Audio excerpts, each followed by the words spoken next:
Today I get to introduce my friend and my colleague, Kristen. Kristen Horsley and I work so closely together to sort of put these programs together. And it's just a joy to always work with her, and it's been a long-time relationship. So Kristen's going to take it today. She's going to be our moderator and introduce everyone to you. So enjoy, and we'll see you next month. Thank you. Thank you, Gail. Hello, everybody. Okay, let's take this time to open your chips if you haven't opened them. And, get your water out and all that good stuff. I'm so happy to be here today with the Tennessee Repertory Theatre and with Renee Copeland, who is the producing artistic director of the Tennessee Repertory Theatre, as well as the director of this play, Yankee Tavern. When we were looking at the rep season, we do a lot of events with the rep throughout the year. We have a look-in event that will happen next week where we go into their rehearsal process and we get to see an excerpt of rehearsal and enjoy snacks and hear from Renee and the set designer and the costume designers. But we were looking at Gail and I were looking at their season about what we could focus on for a lunchbox this year, and we all just sort of, they have so many great plays this year. They did To Kill a Mockingbird, started off, and of course, I think they thought that's the one we would probably choose. But then we saw this play called Yankee Tavern that we've never heard of before. And, it is, of course, set in a bar. And I know you guys go to bars, and so I thought, this will be great for a lunchbox. Just kidding. But looking at the play, and then I got to read it, and I fell in love with it. I think it's very well written, and it blew my mind with some of the subject matter that it brings up. And so to sort of set the tone and bring up some of the subject matter of the play Yankee Tavern, we actually have a video that we're going to play. It's a few minutes long, and it's from a documentary called Loose Change. How many of you have any of you seen it? We do have a couple. So we're just going to play about the first 8 minutes to set the tone for some of the subject matter in Tennessee Repertory Theater's play upcoming Yankee Tavern. Let's hit it, Tammy.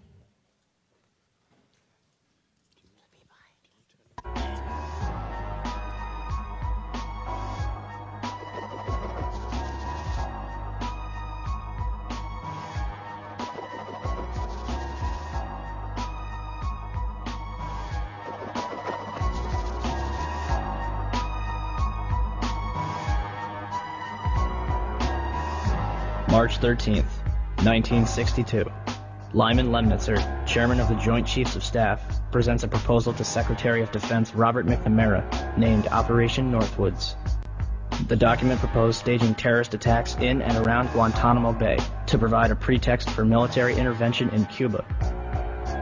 The plans included starting rumors about Cuba using clandestine radio, landing friendly Cubans inside the base to stage attacks, starting riots at the main gate, blowing up ammunition inside the base, starting fires, sabotaging aircraft and ships on the base, bombing the base with mortar shells, sinking a ship outside the entrance, staging funerals for mock victims, staging a terror campaign in Miami, Florida, and Washington, D.C., and finally, destroying a drone aircraft over Cuban waters.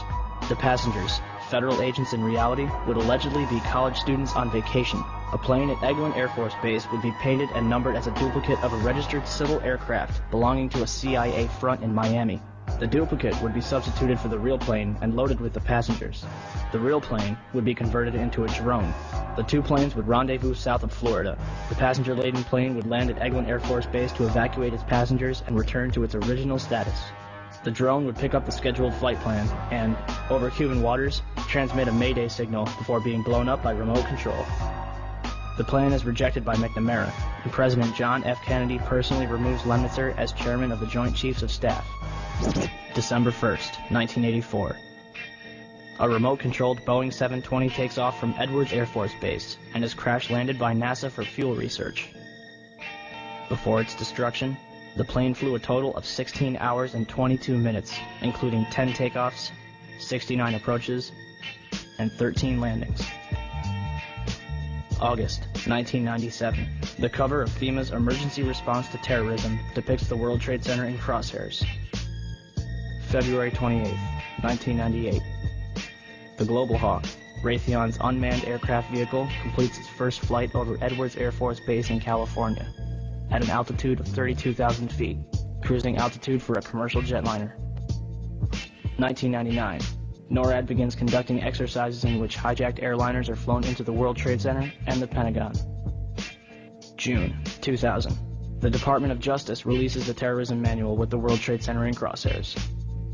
September 2000. The Project for a New American Century, a neoconservative think tank whose members include Dick Cheney, Donald Rumsfeld, Jeb Bush, and Paul Wolfowitz, releases their report entitled Rebuilding America's Defenses. In it, they declare that the process of transformation, even if it brings revolutionary change, is likely to be a long one, absent some catastrophic and catalyzing event, like a new Pearl Harbor. October 24th, 2000. The Pentagon conducts the first of 2 training exercises called NASCOW, which simulate a Boeing 757 crashing into the building. Charles Burlingame, an ex-Navy F-4 pilot who worked in the Pentagon, participates in this exercise before retiring to take a job at American Airlines, where, less than a year later, his Boeing 757 allegedly crashes into the building. April 2001. NORAD plans an exercise in which a plane is flown into the Pentagon, but is rejected as too unrealistic. June 2001. The Department of Defense initiates new instructions for military intervention in the case of a hijacking. It states that for all non-immediate responses, the Department of Defense must get permission directly from the Secretary of Defense.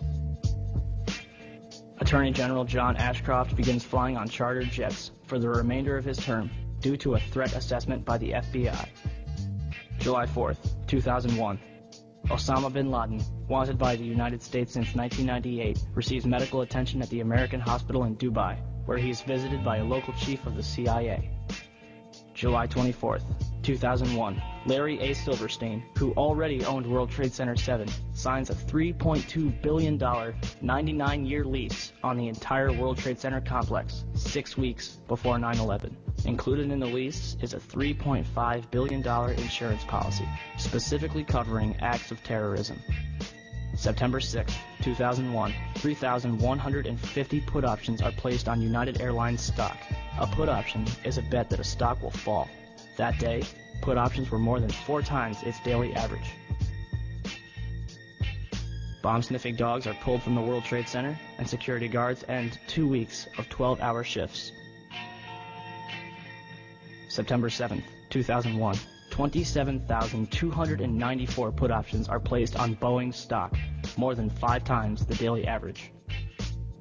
September 10th, 2001, 4,516 put options are placed on American Airlines, almost 11 times its daily average. Newsweek reports that a number of top Pentagon brass canceled their flight plans for the next morning. San Francisco Mayor Willie Brown receives a phone call warning him not to fly the next morning. Pacifica Radio later reveals that this phone call came directly from National Security Advisor Condoleezza Rice. And in Pakistan, at a military hospital, all of the urologists are replaced by a special team in order to host their guest of honor, Osama bin Laden, who is carefully escorted inside to be watched carefully and looked after. September 11th, 2001. The National Reconnaissance Office in Chantilly, Virginia, is preparing for an exercise in which a small corporate jet crashes into their building. NORAD is in the middle of a number of military exercises. The first, Vigilant Guardian, is described as an exercise that would pose an imaginary crisis to North American air defense outposts nationwide. The second, Northern Vigilance, moved fighter jets to Canada and Alaska to fight off an imaginary Russian fleet. 3 F-16s from Washington, D.C.'s National Guard at Andrews Air Force Base, 15 miles from the Pentagon, are flown 180 nautical miles away for a training mission in North Carolina. This left 14 fighter jets to protect the entire United States. Hi, Boston Center, Team U. We have a problem here. We have a hijacked aircraft headed towards New York, and we need you guys we need someone to scramble some F-16s or something up there to help us out. Is this real world or exercise? No, this is not exercise, manifest. Do we want to think about scrambling aircraft? Okay, thanks, Tammy. So, Yankee Tavern. It's a cheery play. It's a cheery play. It does have some humor in it, but so this is a lot of the subject matter that takes place within the play. First, I'd like to introduce, of course, Renee Copeland, and I'd love for you to give us a synopsis or a summary of the story and the play, Yankee Tavern, because this, of course, is such a national story, but the play is concentrated with, a cast of 4, and it mentions, other people as well, but talk about this play and how it deals with this subject. Sure. Hi, everybody. Yankee Tavern is it's a really interesting play because it's described by the playwright as being a dramatic thriller.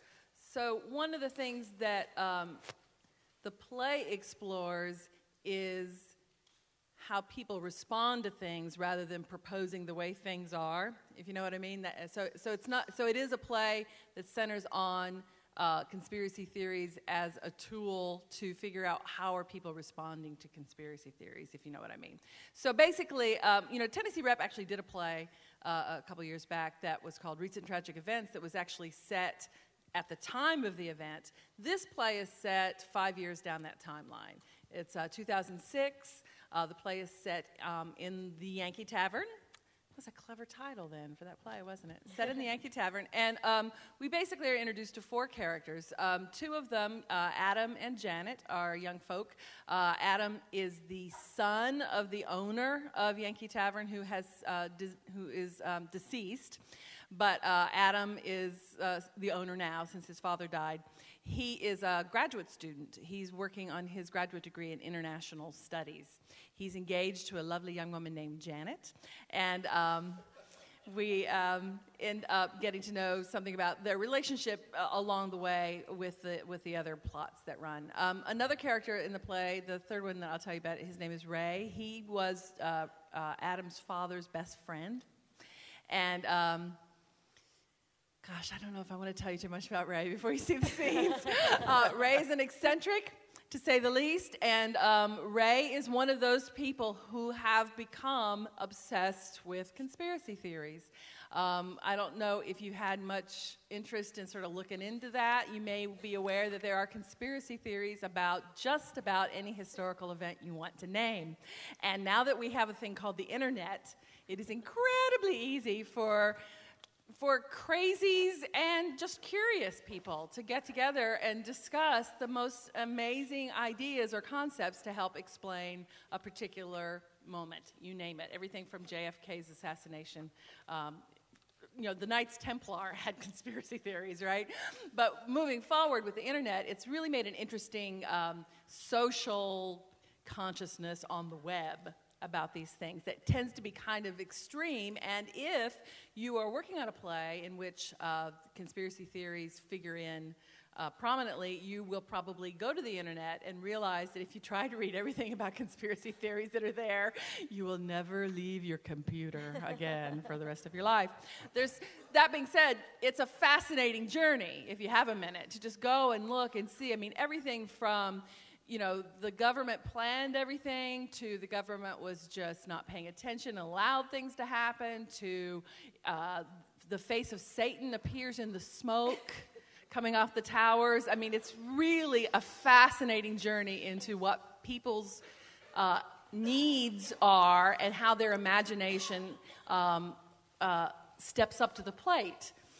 We certainly have done a lot of talking in rehearsals about the compulsion human beings have to explain things. I mean, we're uncomfortable with there being a mystery. We have to figure it out, and we have to make some sense of senseless acts, and we have to make some structure out of chaos, and that exhibits itself in all different varying ways, in these conspiracy theories. And so that sort of conflict, and the conflict being between people who believe conspiracy theories 100% to people who are skeptics and don't believe anything, and is it possible for you to be somewhere on the continuum in between?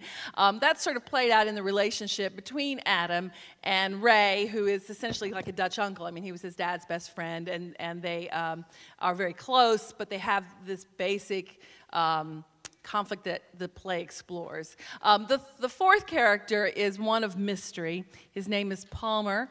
He shows up at the bar in the course of the story, and we don't know much about him. He doesn't say much. He sits, he watches, and there's a time in the story when we finally begin to realize he knows things, and it's a little scary. I mean, how does he know that? And so I won't go into plot by plot point because I really want you to come see the play besides. But I mean, it's a thriller in the sense that there are mysteries that unfold. But that's the basic premise. I mean, there's a really interesting core to the story that has to do with what is it about people? Why do we do that? Why is that important to us to make sure that we can really, come up with some? Why are we willing to believe this elaborate scheme because it helps explain something versus, things just happen and people just, they weren't paying attention or whatever. So it's been a very interesting journey for us, I think I would say. And it was written by a fellow named Stephen Dietz, and the play was commissioned, so it wasn't something that he necessarily, thought of to begin with, but he was asked to write it. And just some notes about what he has said about that was interesting. He says, "This was not a play that came quickly to me. I went down a lot of dead ends with it. I read the 9/11 Commission report and a lot less mainstream stuff, but researching conspiracy theories online is like falling down a rabbit hole. You wind up with endless material." And in its early drafts, he describes it as too angry and overly political, not enough of a thriller, and just not enough humor. And then he decided to focus on what are the few things about the attacks that I can't explain away. And he said he didn't want, in the end, for it to be political, for it to be some sort of George Bush conspiracy. So he took out all of the politics. And he says, but if you line up the dots and say, is what happened with this or that really a coincidence? And then you add in some humor, that's what I did. And he goes on to say that there isn't a fact about 9/11 presented in the play that is not true. He had the script vetted by people, and the facts are all from public sources, news accounts, and transcripts. Yeah, and I will add as well that this play is, on the national level, it's beginning to be produced a lot, starting last year. Last year, in fact, it was one of the top 10 most produced plays among regional theaters in the United States. So there's something about it that really has a hook for folks. They're really, really digging it. Yeah, I found that interesting because I think he wrote the first draft in 2005, but then it was produced in 2009, right? And so since then, it's really taken off. It's really taken off. And so that's a little bit from the author's perspective.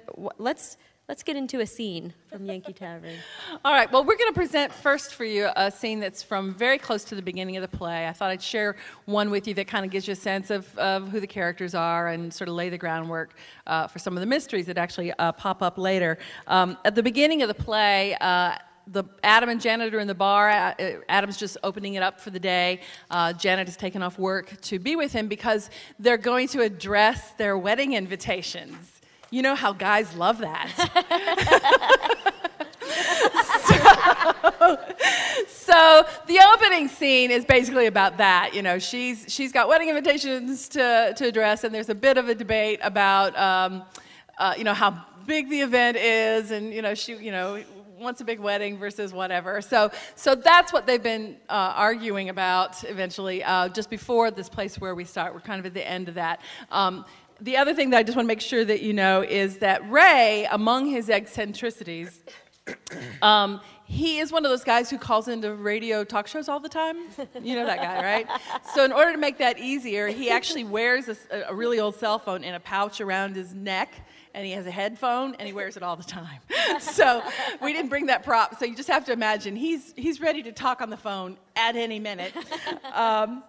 I think I told you everything else you need to know for this. So we'll just go ahead and dive in. So Adam and Janet, go take it away.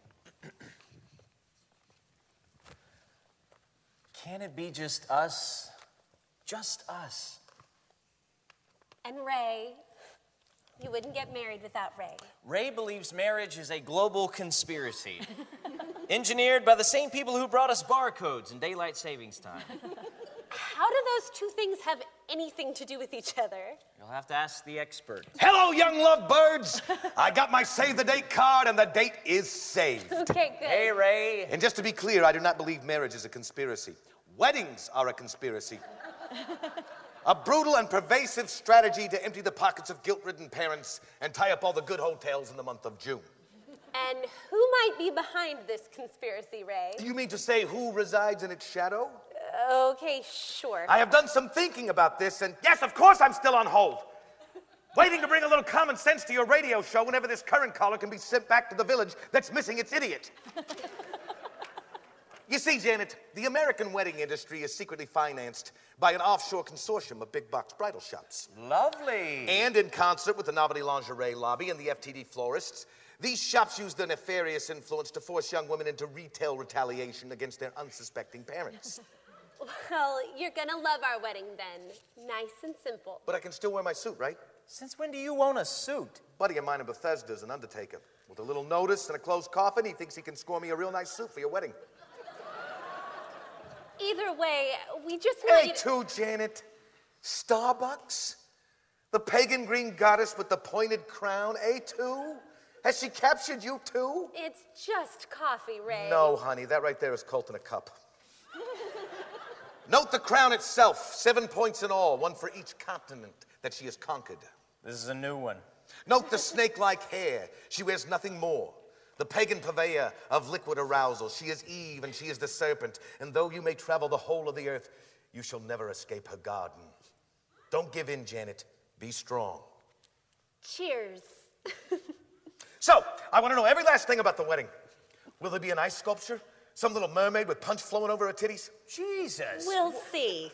Should have had one of those when I married Doris. Would have made all the difference. How is Doris? She's doing great. Best ex a man could have. I happen to know she's very happy with her new, well, what would you call it? Her new... Mate? Husband? Partner? wife. She has a new wife? No, I believe this is the first wife she's had. Ray, you never said anything. Anyway, they're very happy, and they found a state that would give them a license, and they kissed and ate cake, and went off snorkeling in Cabo, and so now they are wife and wife, and I personally think it is just downright friggin' peachy. Am I on? Okay, good. First of all, the question is not, was the election rigged? The question is, who rigged it? Who was behind all those hanging chads and all that Floridian hysteria? Who was it that managed to keep the sainted Al Gore out of the White House? Well, it was obviously the oil men. They clearly rigged the election, not to put Bush in the White House, but to put St. Gore on the road toward his Nobel Prize in the most convenient truth imaginable, scaring the people into saving the planet. Big oil has hypnotized the American consumer into thinking that they alone can save the melting ice caps by recycling their tuna cans and making their kids wear hemp. It's outrageous and it's ingenious because the moment the average person thinks they can make a difference, at that moment, big oil is always off the hook. So, Adam, don't let Ray make a toast at our wedding. How was your meeting? With your professor? Former professor. She left Columbia? Yeah. What's she doing now? She's working in D.C. Was here to do some recruitment, I think. I'm not sure. She met with a group of you. Just me. We had lunch. She has some people she'd like me to meet in D.C. Might lead to something after I get out of school. That's great. Why you? Don't take this the wrong way, but why did she just meet with you? okay, well, true enough. It's like believing in the, quote, Loch Ness Monster. Or that we actually, quote, put a man on the moon. Yeah, right, it's a cute idea, but what? He doesn't believe we put a man on the moon? You should ask him. Yeah, uh-huh. But when you do, make sure you're sitting down. Right. But listen to me and write this on your forehead so you'll see it every time you shave. The planet does not need to be saved. The planet is not in danger. The planet is going to be fine, thank you very much, because the planet does not even know we are here. These invitations are lovely. Oh, thanks. The planet is a spitting ball of rock. The planet is not nostalgic. She is not going to feel bad about losing some ice caps and redwoods and billions of people. The planet is not vain. She does not require little lakes and trees and chirpy children to make her feel attractive. The kicker is that all these doomsday do-gooders have got it backwards. They need the planet. They need Mother Earth to save them. And just what the hell's in it for her? I'll take my answer off the air. All in a day's work, huh, Ray? Vigilance, Adam. Eternal vigilance. And hey, some guy heard my theory about Yoko Ono and the Bay of Pigs, and he wants me to do a blob. What's a blob, anyway? Blog, Ray. It's called a blog. Just set you up. I would seek to understand a beer, yes. So where are you living now? He's back upstairs. No. In what, 801? 603, not that it's any business of yours. Ray, you can't keep staying up there. Forget the hotel's it. all He won't boarded up. listen. It's nothing but trash and rats and broken windows. If he wants to be a vagrant, just let him. I am not a vagrant. Yeah, okay. I am an itinerant homesteader. But Ray... And I'll have you know that the now-defunct Yankee Hotel is the finest home I've ever had. And until that wrecking ball comes, I intend to frequent its hallways and commune with its ghosts. And what's more, the rats are not bad at all on 6. They're much worse right above you here. On 2 and 3, they're real thick, like a shimmering gray carpet. You could stay with us. You're not serious. No, she's not. Thank you.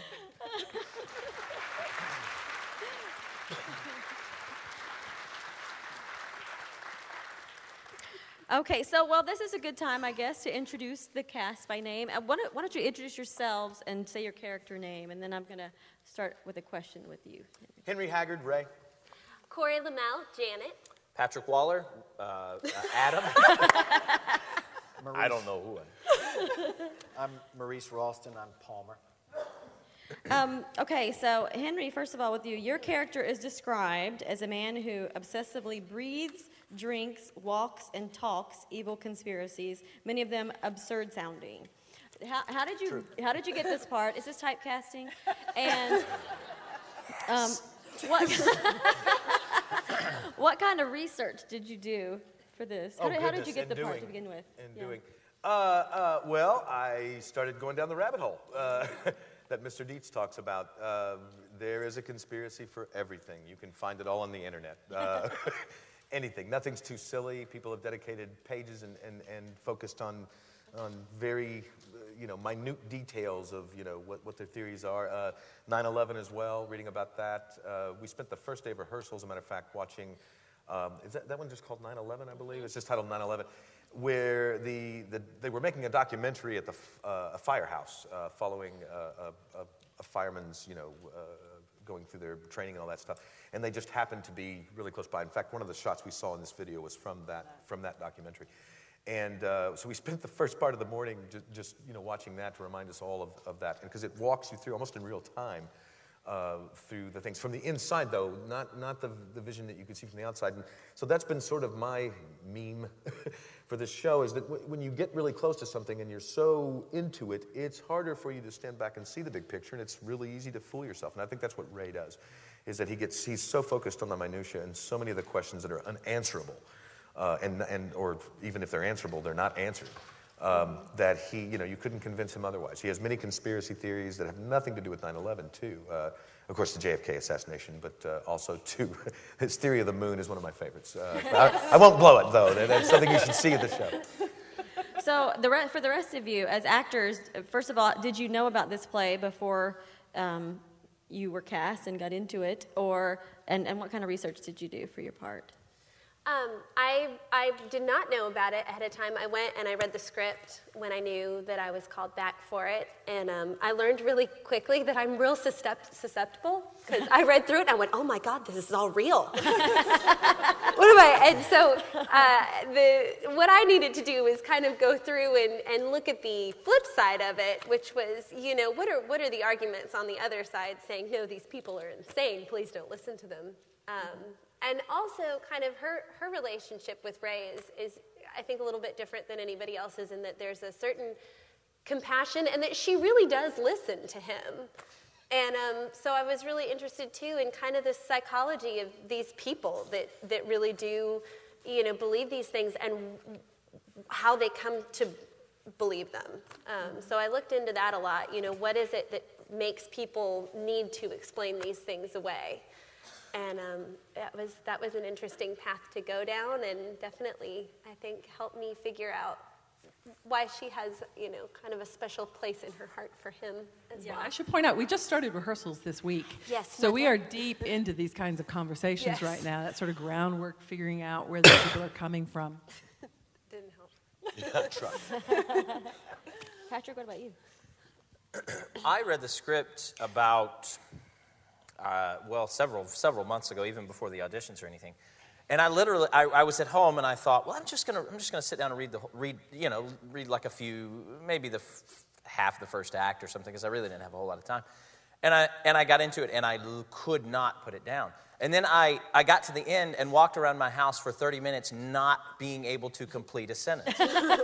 Because it was one of those where you go, but how could he, but when did he, because it's just, there's so much stuff going on in there, but it's just fascinating.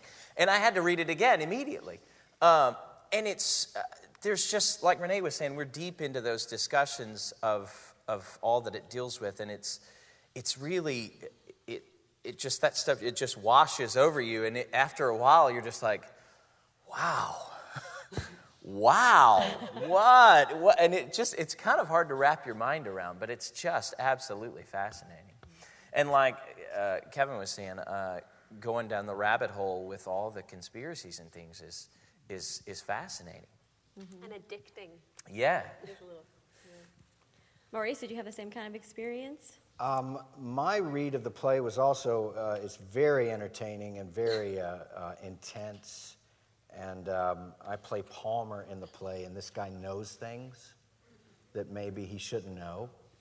And that kind of makes me a little uncomfortable if somebody knows something that they shouldn't know. I've recently read another play called Danny Casolaro Died for You, and this was about a fellow who found his way into the rabbit hole of conspiracies, and he was not able to handle it. So I was very tense in the reading of it and after the reading of it, too. So it's just, I'm here to inject tension.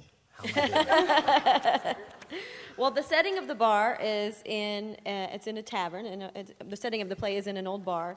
And I love what the author, Stephen Dietz, says about the setting. He says, a bar is a public place where people can have private dramas.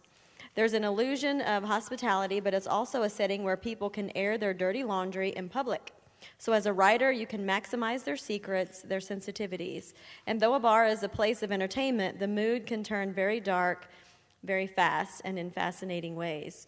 That's one of the reasons why I think I connected with this play a little bit, is because all the time you spent in bars. All my time spent in bars, though. My father, was a member of the American Legion, and so as a kid, we would go, to the tavern, and all the men would be around the bar, talking about everything, and all the kids would be playing with the jukebox and everything. And there's a jukebox in the play, and I won't talk too much about it, but it's fascinating as well. So it kind of felt a little bit like home to me, but then, of course, the paranoia sets in. And I'm convinced now that because of all the research I've been doing, I'm on a list somewhere with the CIA or something, because they're like, what is she doing looking at all of this stuff? So anyway, I'm not paranoid at all. So anyway...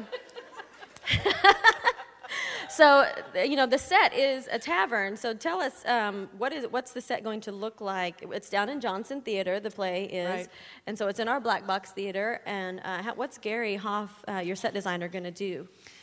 Well, if you've been to a Tennessee Rep show before, and I hope that you have, you are aware we are blessed to have one of the great set designers right here in Nashville. Gary is great. And one of the great things about working with Gary from a director's point of view is that he becomes very much an artistic partner. And, of course, theater is very collaborative by its nature. But just in helping as a director, when you're trying to figure out what the right tone of a piece might be, how it should feel, just that abstract, Gary is really intuitive about how to help that happen. So, you might have a set designer who can, build you a room. You can say, well, I need a living room, and it needs to have a couch and 2 chairs, and, a lot of people can do that. But when I can go to somebody and say, here's how it needs to feel, and Gary can click into that sort of thing. And so one of the things that we were really, we talked about at length at the beginning of that discussion, what is this set going to look like, was about the idea that it is indeed a thriller, and there are there are things unknown, and there are mysteries, and there are twists in plot, and the set has to help us get the feeling that there are dark corners, that there are things and places where the light doesn't shine. Now, the practicalities of the set are the story dictates that it's an old bar. It used to be in its heyday, but now it's actually slated for demolition sometime soon. In fact, part of the story is waiting to hear whether it's going to be in a month, 2 months, or whatever. So it's been, and of course you heard in the scene that we just read that the hotel above the tavern is totally abandoned and taken over by rats and pigeons and all that kind of stuff. So it's in decline. There's a sense that one of the things I said to Gary, it has to have a feeling of it used to be. So he has, of course, designed a fabulous tavern with the big old bar, the kind with the heavy wood and all that stuff. And I think when you come into the Johnson Theater, and when we perform in the Johnson Theater, typically, we've messed around with it quite a bit if you've come to see our stuff, but typically we perform in a 3/4 arrangement. That means the audience is sitting on 3 sides of the stage. And so one of the great things that I love about putting a play into that configuration is when you come into the room to the Johnson Theater, you feel like you're in the room, whatever it is. And in this case, I think it'll feel particularly so. We have a wonderful lighting designer as well, Michael Barnett, who's going to be working on the lights with Gary to help us feel like we're in some place that's seen its heyday. It's kind of dusty. It's kind of covered over with dreams that have died. And that will help us also just make us feel like it's kind of got that noir edge. So it's kind of realism film noir / and so of course that's one of the things that Gary's really great at, is helping you feel a certain way. So when you come into the room, you will.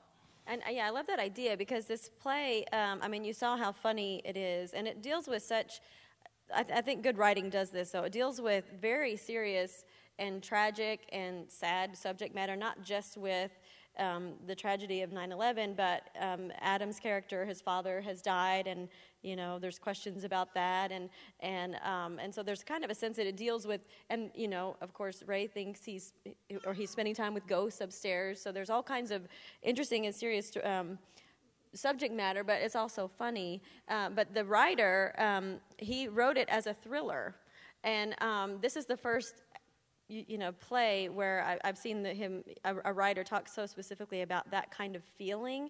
And so you talked about the set a little bit, about what that's going to feel like. How, as a director and as actors, what do you do with a note like that when the author specifically says, this is a thriller?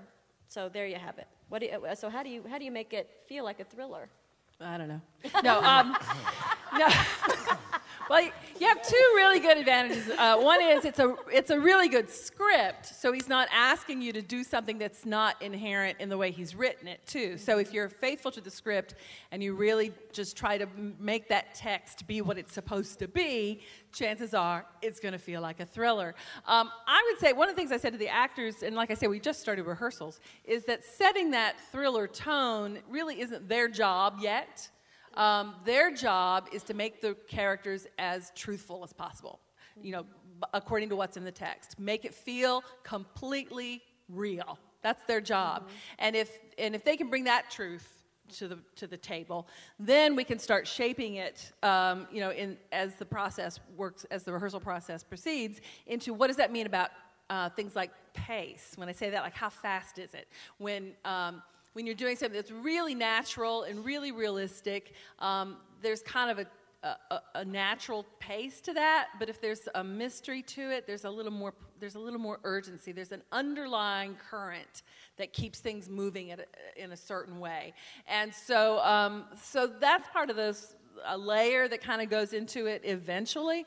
But when you're blessed with good writing, it's not that big of a problem. I mean, you really just have to keep true to the text, really. Yeah, and it is, when you read it, you get a sense that it's thrilling. Like, it is thrilling when you read it. And so, will you, with music, there'll be some exactly. Like There's the playwright calls for evocative kinds of music to help us feel that it's mysterious. He specifically dictates not to use, popular music or, actual songs that we recognize. He really wants it to feel very much like an underscoring. If you're watching a thriller on television or in a movie theater, I think you can recognize the fact that if you have an underscoring that really does its job, you can feel tension and the sense of the thrill just by that.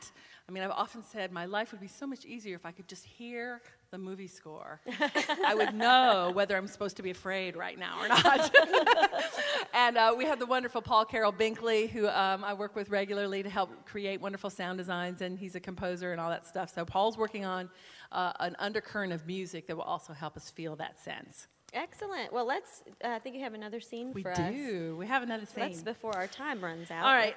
This next scene is from later on in the play. By this point, we have actually begun a relatively serious conversation about the specific elements of the 9/11 conspiracy that Ray has hooked onto, and he is an expert on these things. The only thing you need to know before they read this is that by this point also Palmer has arrived as a character in the play. He just, like a customer would, he has walked into the bar and he's taken a seat away from the others, and he actually then sort of watches almost the whole scene. He becomes his presence over there, and they keep trying to get him to talk, but he won't. So he's over there doing something. We don't know what exactly, which is cool. So everyone's present in the scene at this point, and take it away, guys. Well, I think we know who did it, right? Do we? The names of those 19 men have been on the list forever. Yes, amazingly, the customs people put out a list at 11 a.m. that same morning. They had the passenger manifest. Wow, you've seen them? What the hell are That is so neat, Adam, because if you've seen those lists, you're the first. No one has seen the actual passenger manifest. They've never been released. Are you saying And so how do we account for the fact that at least 5 of these supposed hijackers later turned up in the Middle East, alive? Is that true? 5 are confirmed. The number may be as high as 9. Maybe. But hey, if we know those 5 men were not on those yourself. planes, that means that 5 other men were on those planes, and just who the hell were they? Ray, there is if no only we had the surveillance videos from Logan Airport in Boston, where most all the hijackers boarded. But whoa, watch out, here comes another conspiracy. Those surveillance videos, amazingly, do not exist. Even you, Ray, even you can't honestly believe that some faction in our government engineered the entire attack to what? To unleash a military buildup and consolidate the power of a floundering one-term president who had lost the popular vote? That is... I can't... Ray, that is the most fallacious... I mean, Jesus, it's like saying Lincoln secretly started the Civil War. I can put you in touch with people who are very persuasive on that point. Listen to yourself. Go massive. Sweep it all up. Things related and not. That was Donnie Rumsfeld's order to his staff right after the attacks, and truer words have never been spoken. Because unless you do that, you are never going to get to the bottom of it. The bottom of what? There is no bottom with you. If it doesn't fit your theory, you change the subject and speculate about some other piece of paranoid crap. Oh, like what? Tell me one thing you think is a bunch of paranoid crap. The passport.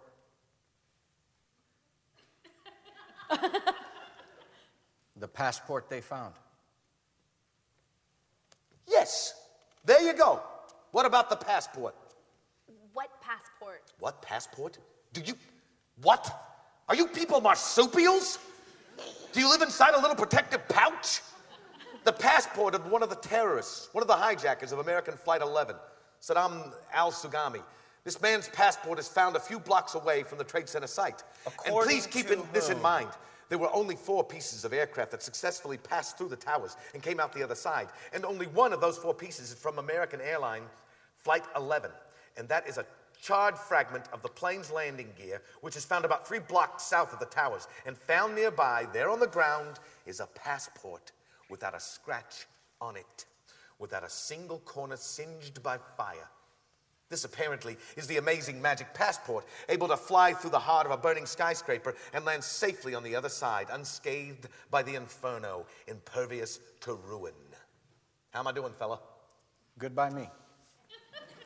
This is documented, Janet. It's inside a bag or something? No. It's some kind of protective sleeve. No, just lying there, all by its lonesome. What time? What time? Yes, what time is it found? Because, wait, let me see. If it's found at, say, noon, it seems really weird. Ray. But if it's found at 5 p.m., well, hey, then it makes perfect sense. I'm just asking, Ray. I don't know, Adam. I have never uncovered the exact time, all right? 3:53.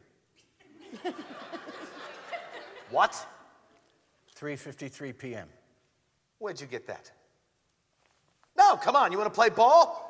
Tell me, where that number came from. Yeah. Bullshit. You're saying you were there? You were there when they found it? Oh, must have been some kind of clearance, huh? Must have been palling around with the boys from NSA and CSG and all the rest of those spooks. I was alone. Uh-huh. And I didn't have any gloves. Sure. But I had 2 pencils in my pocket, and I used them kind of like chopsticks. Oh, did you now? To lift that passport up out of the rubble. I had it in my hand, warm to the touch, like a limb, like part of a man. That's impossible. I open it, I see a face, a name. People are running, paper is falling everywhere like the Yankees had won it again, like there'd been a parade. And I don't know what to do, so I hold that passport up in the air to show it to someone. Make someone see. No one's watching. No one at all. And next time you bent down, I suppose you found what? Maybe the Lindbergh baby wearing OJ's bloody clothes? I mean, hey, fella, you were on a roll. I put it in my pocket, walked away. Later, I gave it back to them. To the authorities? Yeah. How about that, Ray? You gave it back to them? Right. Meaning they had given it to you in the first place? I placed it there on the ground like I was told, kicked some dirt on it, then I reached down and found it. Thank you.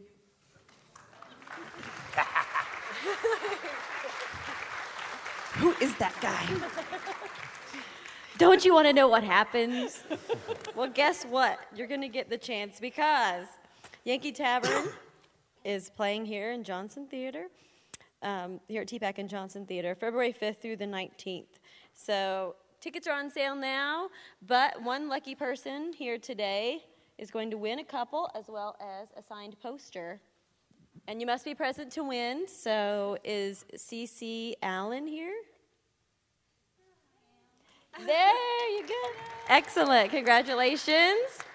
You get to win. You win a couple of tickets. And I hope to, actually, we're going to take some questions from the audience right now. And then, does anybody have a question?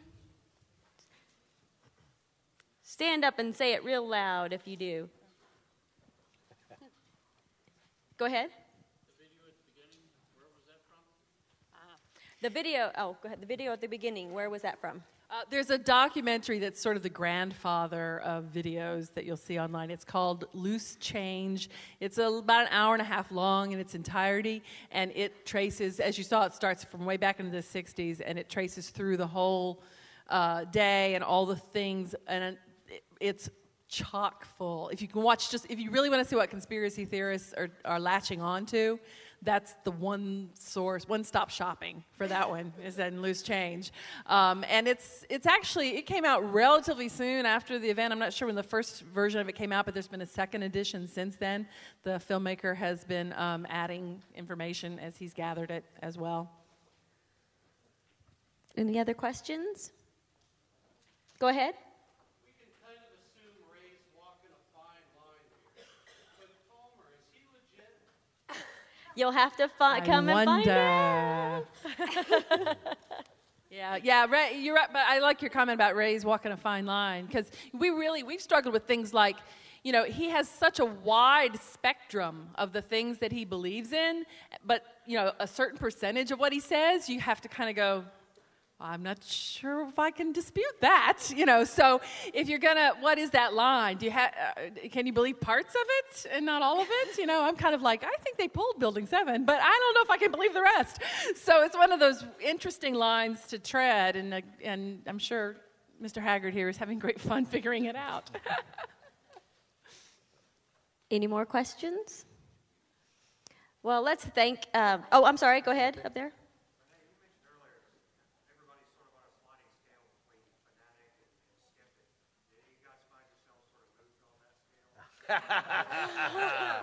That's a good question. The question was, Renee sort of described everybody as on sort of a scale between skeptic or sort of fanatic. And so where do you guys find yourselves now, and has it changed? Yes. Speaking for myself, I'm a skeptic and a half, especially, and that's quite the fun for me, is really actually shooting down theories like this. If there's any typecasting going on. But on the flip side of that in a lot of ways. But what Renee was saying before is you start going through and you start looking at pieces of information, and what Kristen said before too, which is absolutely true. All the facts, they are so well vetted. They are facts. True that is it's said true. about Everything 9/11. that's said is true. And so when you get into that, you start going, well, how do you explain that? So I think it's very important when you're watching any of this material, the Loose Change in particular, is to go and find criticism of it to keep yourself sane. As far as that goes. So it's back and forth. I don't know where we're going to land once we're done with this process, but wow. It's been an interesting process, and once we really start, once the first couple of days of rehearsal, just sitting down and absorbing all of these facts, and we got to the point we were sitting there, and it was just, I almost had a nervous breakdown, because I was like, it's just like Kevin said, you get all of those facts, and they're absolutely unrefuted facts, and then you go, well, if those are facts, what is going on? Something, whether conspiracy or not, something is amiss. And it makes you go, this is a little bit scary. Yeah, we actually have had a couple moments where we creeped ourselves out. We're yes. Oh, what if that's true? And yes. we can't prove that it's not. And and I would also say that the playwright has provided us access to that dilemma mainly through Janet. She's the one in the middle who really wants, to give Ray the benefit of the doubt, but, so she's the one who's always going, is that true? Yes. Did that really happen? Really? But there was a commission. Yeah. So the playwright has sort of anticipated that we have to have a way into trying to make that struggle happen on the stage, and he's provided us that through Janet, I think.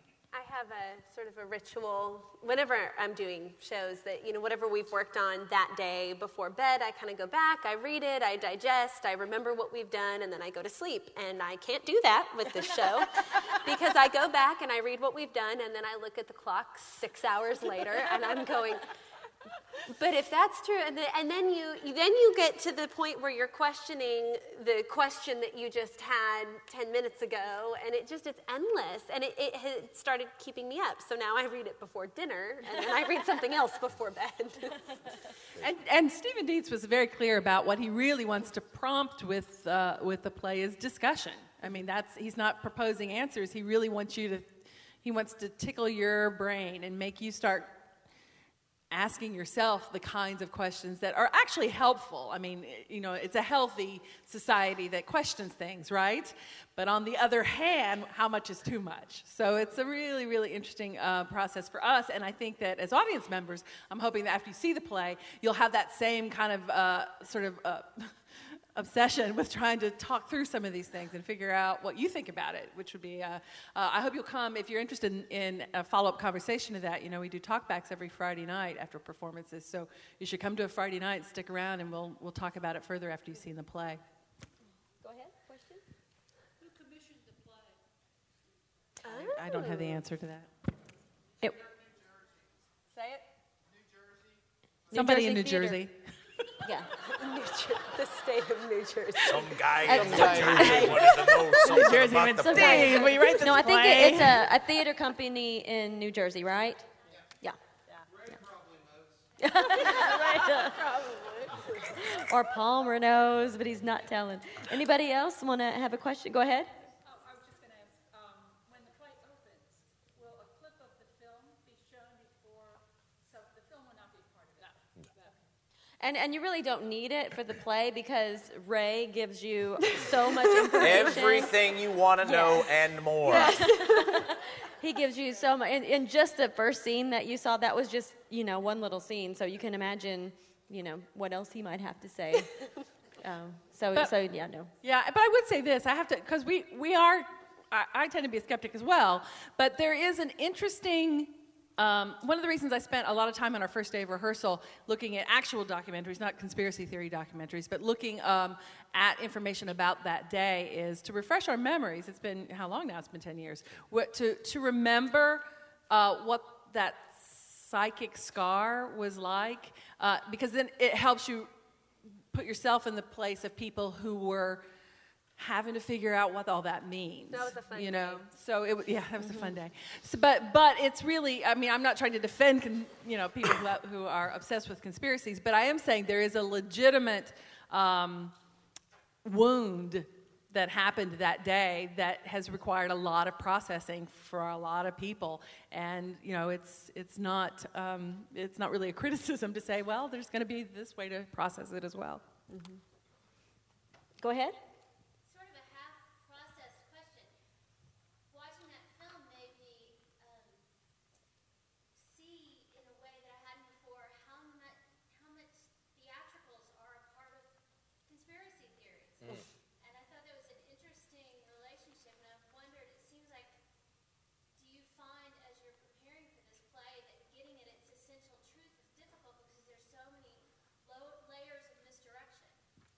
Oh, it's a great question. Yeah, if you go and watch any of those videos online, they all have really scary music. It's all in the dun-dun-dun. There's quick cuts on the video and all that kind of stuff. So yeah, that's part of the challenge, is to sift through the things that are just for theatrics to the facts. Just the facts, ma'am. And fortunately, the playwright has done a lot of that for us, but it's an issue in just getting to where their heads are.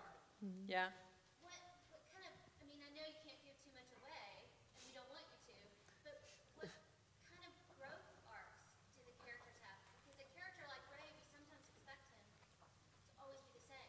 Right.